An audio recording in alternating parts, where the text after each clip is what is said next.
జగన్ గెలుపుపై హైకమాండ్కు నివేదిక సమర్పించిన వైఎస్ షర్మిలారెడ్డి.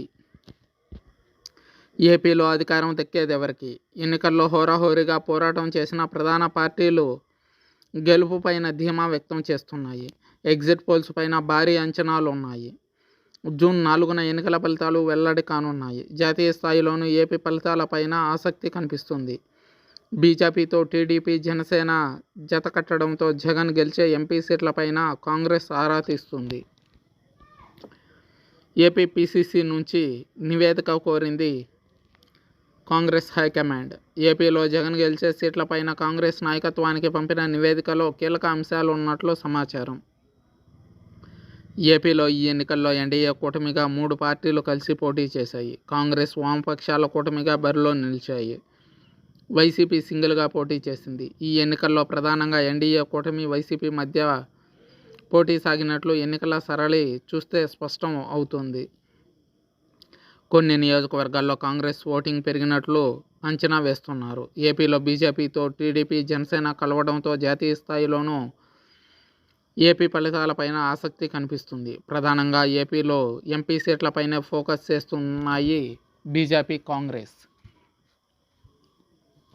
గత 2019 ఎలక్షన్స్లో బీజేపీకి ఒక్క ఎంపీ స్థానం కూడా ఇక్కడి నుంచి వెళ్ళలేదు. కానీ 2024లో కనీసం 4 స్థానాలు గెలిచే అవకాశం ఉందని చెప్పుకొస్తున్నారు.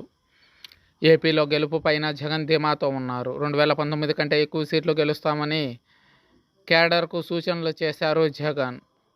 151 అసెంబ్లీ, 22 ఎంపీ సీట్ల కంటే ఎక్కువే గెలుస్తామనే విశ్వాసంతో జగన్మోహన్ రెడ్డి ఉన్నట్టు తెలుస్తుంది. అదే సమయంలో టీడీపీ నేతలు సైతం తమ గెలుపుపైన నమ్మకంతో కనిపిస్తున్నారు. రాష్ట్రంలోని 25 ఎంపీ సీట్లలో ఎవరు ఎక్కువ గెలుస్తారు అనే చర్చ మొదలైంది. జగన్ మెజారిటీ ఎంపీ సీట్లు గెలిచినా బీజేపీకి మద్దతిచ్చే అవకాశం ఉండదని కాంగ్రెస్ నేతలు అంచనా వేస్తున్నారు.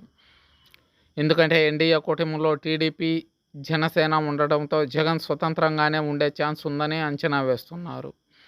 మరోవైపు జగన్ కేసుల రీత్యా ఖచ్చితంగా కేంద్రంలో ఏర్పాటు కాబోయే ప్రభుత్వానికి అండగా నిలుస్తారని మరికొంతమంది రాజకీయ విశ్లేషకులు చెప్పుకొస్తున్నారు. ఇక ఏపీలో ఎన్నికల ఫలితాలపై కాంగ్రెస్ ముఖ్యులు నుంచి హైకమాండ్ నివేదిక కోరింది. షర్మిల ద్వారా ఆ నివేదిక ఢిల్లీ చేరింది. వైఎస్ఆర్ హయాంలో కీలక పాత్ర పోషించిన పార్టీ సీనియర్ ఏపీ ఫలితాలపైన తన అంచనాలను పార్టీ ముఖ్యులకు నివేదించినట్లు సమాచారం. జగన్ వైపే సానుకూలత ఉందని నివేదించినట్లు విశ్వసనీయ సమాచారం. జగన్ కాంగ్రెస్కు మద్దతిచ్చే అవకాశం కనిపించడం లేదని ఆ నేత ఢిల్లీ ముఖ్యులకు స్పష్టం చేసినట్లు తెలుస్తుంది. అదే సమయంలో కడపలో షర్మిల ప్రభావంపైన ఆరా తీశారని చెబుతున్నారు. దీంతో ఫలితాల్లో జగన్ గెలిచే ఎంపీ సీట్ల ఆధారంగా ఢిల్లీలో కీలక నిర్ణయాలు జరిగే అవకాశం కనిపిస్తోంది.